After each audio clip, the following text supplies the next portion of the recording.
Hello everyone. इस video में आज हम देखने वाले हैं हमारा basic structure of Java program. And हम इसमें ये भी देखेंगे कि अगर हम एक जावा प्रोग्राम बनाते हैं तो उसको एग्जीक्यूट कैसे करना है in order to run it. Correct. तो देखो, सबसे पहले तो हम बेसिक चीज़ें कुछ टर्म्स हैं यहाँ पे देख लेते हैं। हाँ, अगर आपने मेरी लास्ट वीडियो देखी है तो आपको उधर से समझ में आ जाएगा कि मैं किस बारे में बात करना चाह रही हूँ। वहाँ पे हमने क्या करा था, हमारी एक सोर्स फाइल थी, ठीक है, एक सोर्स जावा सोर्स कोड था। उस फाइल को हम कौन से एक्सटेंशन के साथ सेव कर रहे हैं? डॉट जावा एक्सटेंशन के साथ। करेक्ट। तो यहाँ इसकी कुछ डेफिनेशन है, आप इस पेज का स्क्रीनशॉट ले सकते हो, ठीक है। तो द कोड और instructions written in Java language, ठीक है, उसको हम क्या कहते हैं? Java source code. करेक्ट। जब हमने फाइल क्रिएट कर ली तो उसके बाद हम क्या करते हैं? उसको कंपाइल करते हैं। करेक्ट। तो देखो, कंपाइल किसकी हेल्प से करते हैं? कंपाइलर की हेल्प से। करेक्ट। तो कंपाइलर क्या है? It is a software which checks the syntax and semantics. ये लाइन ध्यान रखना, मतलब एक ऐसा सॉफ्टवेयर है जो आपने कोड लिखा है ना, उसको चेक करता है कि कहीं सेमीकोलन मिस्टेक तो नहीं है, पैरेंथेसिस मिस्टेक तो नहीं है, कोड सही फॉर्मेट में लिखा हुआ है कि नहीं लिखा हुआ है, ठीक है। तो वो पूरा सिंटेक्स और उसका सिमेंटिक्स लॉजिक सब चेक करता है। करेक्ट। तो और क्या करता है हमारा कंपाइलर? जो हमारा सोर्स कोड है, मतलब ये जो सोर्स कोड है, क्या कर देता है? क्लास फाइल मतलब बाइट कोड में कन्वर्ट कर देता है। करेक्ट। तो ये हमारा एक कंपाइलर की डेफिनेशन हो गई, ठीक है। अब देखो, क्लास फाइल क्या होती है या बाइट कोड क्या होता है, ये बात ध्यान रखना है। ये हमारी क्लास फाइल को ही हम बाइट कोड कहते हैं, मतलब वो बाइट कोड में रिटर्न होती है तो हम उसको बाइट कोड कह देते हैं, ठीक है। बट एक्चुअल में वो एक क्लास फाइल होती है, जैसे ये सोर्स फाइल है वैसे ये क्लास फाइल है, ठीक है। और ये अब इसका डेफिनेशन क्या है? ये जो इंस्ट्रक्शंस कंटेन करती है वो किस में करती है? बाइट कोड में। यही इसकी डेफिनेशन है। करेक्ट। और इसका जो एक्सटेंशन क्या होता है वो होता है डॉट क्लास। अब एक चीज़ यहाँ ध्यान देना, देखो हम ना जो अपनी फाइल जो हम कोड लिखते हैं ना और उसको हम सेव करते हैं, उसको हम डॉट जावा के उसमें सेव करते हैं, ठीक है। लेकिन हम ना कभी भी डॉट क्लास फाइल कभी नहीं बनाते हैं। ये कौन बनाता है? ये हमारा बनाता है कंपाइलर, मतलब कि ये एक कंपाइलर जनरेटेड फाइल है। हम नहीं बना रहे हैं, ये कौन बना रहा है? हमारा कंपाइलर बना रहा है इस फाइल को, ठीक है।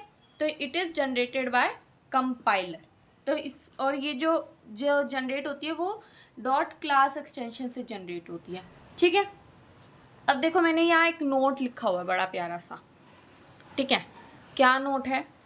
कि हेलो डॉट जावा और हेलो डॉट क्लास, मतलब इसको ना हम बाद में समझते हैं। पहले एक नीचे मैंने बहुत ही अच्छा सा एक वो दे रखा है एग्जाम्पल, पहले ये समझते हैं।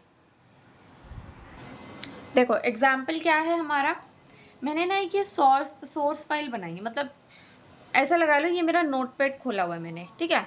उधर ही ना आप कुछ कोड लिखोगे।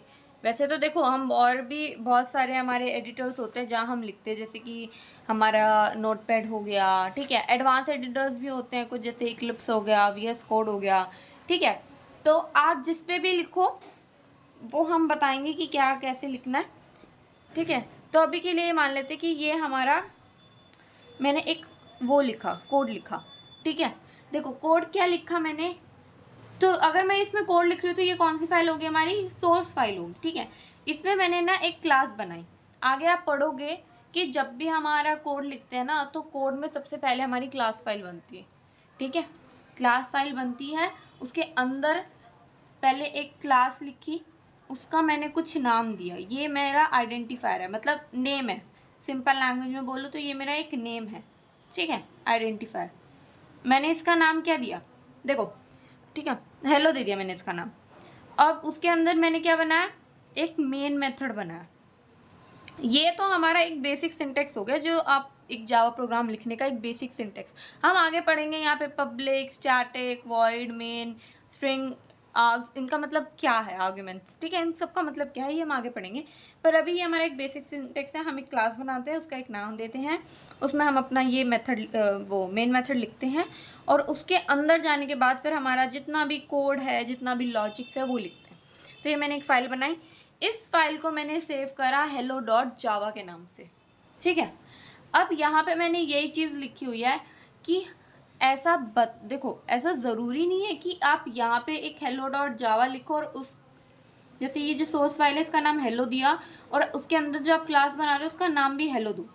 ऐसा किसी बुक में नहीं लिखा कि इट इज़ मैंडेटरी, बट बहुत ही ज़्यादा ऐसा माना जाता है कि आप प्रेफर करें, रिकमेंड किया जाता है कि you should give file name same as the class name.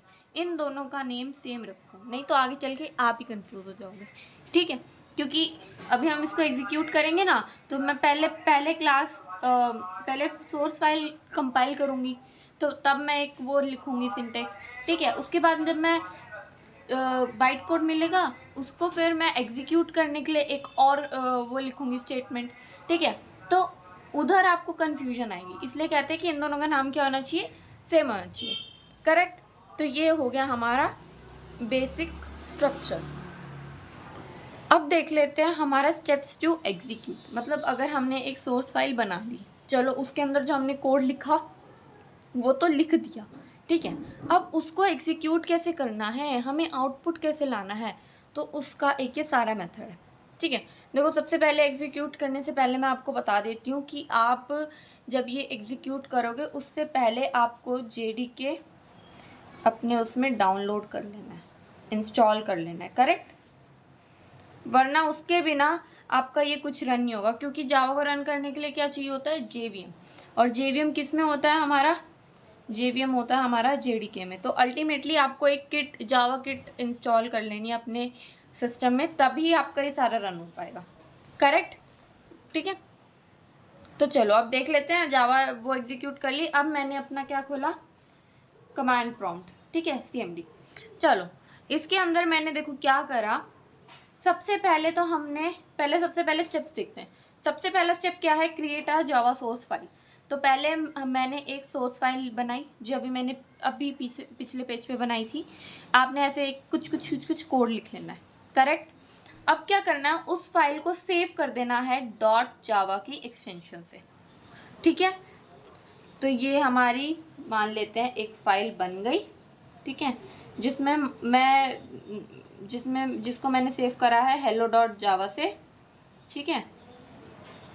और उसके अंदर मैंने एक क्लास बनाई हेलो, उसकी वो खोली, ठीक है। उसके अंदर मैंने लिखा public static void main strings arcs. आपको पूरा लिखना है, ये मैं स्पेस की वजह से छोटा लिख रहा हूँ। और वो खोला, उसमें कुछ कोड लिखा और उसको बंद कर दिया, करेक्ट। तो मैंने ये एक सोर्स फाइल बना ली, जनरेट कर ली अपनी, ठीक है।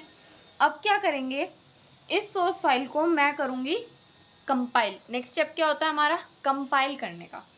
तो जब हम कंपाइल करेंगे तो मुझे क्या जनरेट होके मिलेगा, .class फाइल, ठीक है। अब देखो, अब इसका सिंटेक्स क्या है, कंपाइल खुद तो नहीं हो जाएगा, आपको कुछ ना कुछ तो करना पड़ेगा, कोई की प्रेस करना पड़ेगा, कुछ स्टेटमेंट लिखना पड़ेगा।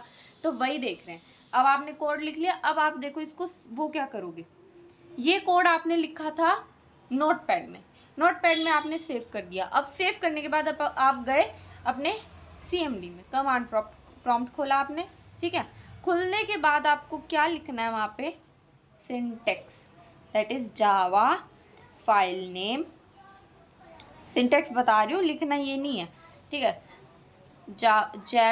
इसको ना देखो, कुछ लोग जावा सी बोलते हैं, कुछ जैविक बोलते हैं, तो इट्स अप टू यू, आप जावा सी बोल रहे हैं या जैविक बोल रहे हैं, ठीक है।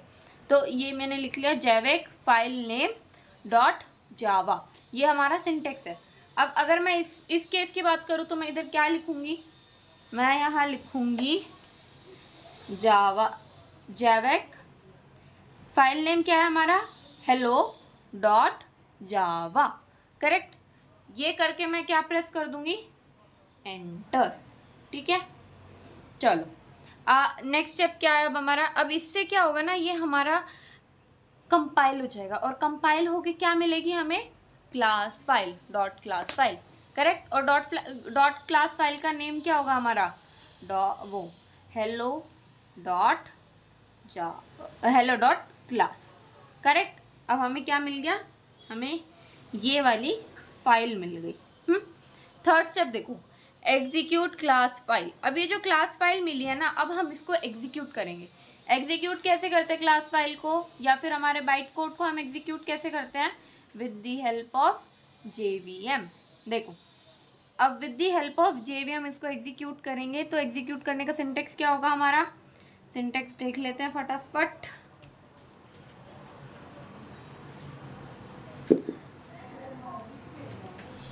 सिंटेक्स है हमारा जावा क्लास नेम। देखो, अब आप खुद मुझे बताओ, यहाँ पे दो जगह हम यूज़ नहीं कर रहे। पहले तो हमने फाइल नेम यूज़ करा है, यहाँ पे हमने फाइल नेम यूज़ करा। ये जो हमने सिंटेक्स बनाया इसमें क्या है, हमने यूज़ करा फाइल नेम, करेक्ट। और ये जो सिंटेक्स है इसमें हम क्या यूज़ कर रहे हैं? Class name. तो इसलिए कहते हैं कि आप अपनी क्लास का और फाइल का नेम सेम रखें। आगे जब हम और कोड वगैरह पढ़ेंगे ना, तो उसमें हम एक क्लास यूज़ नहीं करेंगे, हम मल्टीपल क्लासेस यूज़ करेंगे, ठीक है। तो उसमें और जब मल्टीपल क्लासेस बनाएंगे ना, तो उसमें कोई एक मेन क्लास होगी जिसमें मेन मेथड होगा, और वही सबसे पहले एग्जीक्यूट होगा। JVM उसको कॉल करेगा। JVM सिर्फ उस क्लास को कॉल करता है, मतलब JVM जो है ना, वो सिर्फ, जैसे मान लो आपने कोड लिखा, उसमें आपने ए क्लास बनाई, B क्लास बनाई और C क्लास बनाई, तो JVM ना उस क्लास को देखेगा जिसमें आपने मेन मेथड लिखा हुआ है। सपोज आपने अगर क्लास C में मेन मेथड लिखा हुआ है ना, ये वाला पब्लिक स्टैटिक वॉइड मेन, तो क्या JVM ना सबसे पहले उस क्लास C को कॉल करेगा और वो क्लास C को ही कंसिडर करेगा। तो इसलिए कहते हैं कि एक गुड प्रैक्टिस ये है कि जो हमारी नेम है फाइल की, सोर्स फाइल की, और जो कोड क्लास फाइल की है वो सेम होनी चाहिए। तो अब देखो, इसका सिंटेक्स हमने लिख लिया। अब बताओ इधर क्या होगा। देखो, ये क्या होगा? Java class file, class name क्या रखा था हमने? हेलो ही रखा था ना, तो हम यहाँ लिख देंगे जावा हेलो, करेक्ट। तो इससे क्या होगा? इससे हमारा जो है ये स्टेप JVM जो है हमारा क्लास फाइल को एग्जीक्यूट कर देगा, और हमें यहाँ पे क्या मिल जाएगा? हमें मिल जाएगा हमारा आउटपुट, करेक्ट। हमें यहाँ मिल जाएगा हमारा output. So this is all about your steps to execute a Java file. एक जावा कोड को रन करने के लिए these are the steps. Thank you.